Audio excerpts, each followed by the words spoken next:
Birləşmiş Ərəb Əmirliklərinin Əbu-Dabi şəhərində Azərbaycan prezidenti İlham Əliyevin və Ermənistanın baş naziri Nikol Paşinyanın əvvəlcə nümayəndə heyətlərinin iştirakı ilə görüşü keçirilib. Sonra görüş təkbətək formatda davam edib. Azərbaycan və Ermənistan liderlərinin görüşü çox konstruktiv mühitdə keçib. Ermənistanla Azərbaycan arasında sülh gündəliyinin vacib istiqamətləri, sərhədlərin delimitasiyası, Zəngəzur dəhlizinin açılması və inkişafı, sülh müqaviləsinin paraflanması və digər məsələlərlə bağlı çox ciddi və substantiv müzakirələr aparılıb. Bu təmasların və danışıqların istər müxtəlif işçi qrupları səviyyəsində, eyni zamanda daha yüksək səviyyələrdə davam etdirilməsi barədə ümumi razılıq əldə olunub. Ekspertlərin fikrincə, Əbu-Dabi görüşü sülh müqaviləsinə doğru atılmış mühüm addımdır.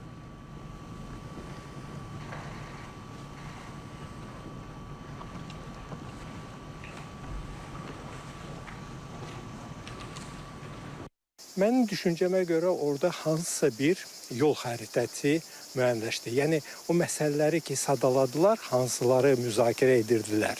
Və orada da deyildi ki, paraflanma gözlənilir.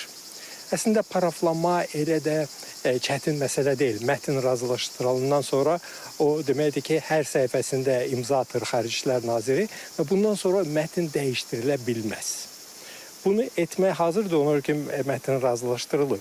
Ancaq düşünürəm ki, hər şey demək olar ki, hansı bir məsələlər birgə, cüt olmalıdır. Tutalım.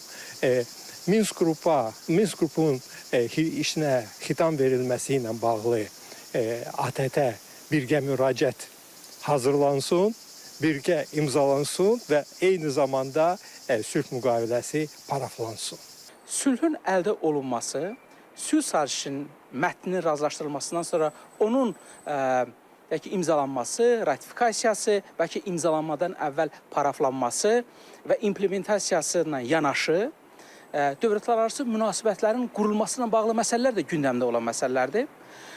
Bu, eyni zamanda özündə iki dövlət, iki xalq arasında etimadın qurulması, qurulmuş etimad əsasında müxtəlif qurumlar arasında əməkdaşlığın işə salınması, intensivləşdirilməsini özündə etifa eləyir. Eyni zamanda, əgər biz dövlətlərarası münasibətlərin normallaşdırılmasından danışırıqsa, bu ilk növbədə iqtisadi məsələlərin də normallaşdırılmasını özündə etifa eləyən bir məsələdir və bu kontekstdə Zəngəzur dəhlizinin açılması Azərbaycanın Qarabağ Şərqi Zəngəzur iqtisadi rayonundan Naxçıvana maneəsiz gediş, gəlişin təmin olunması vacib bir məsələdir.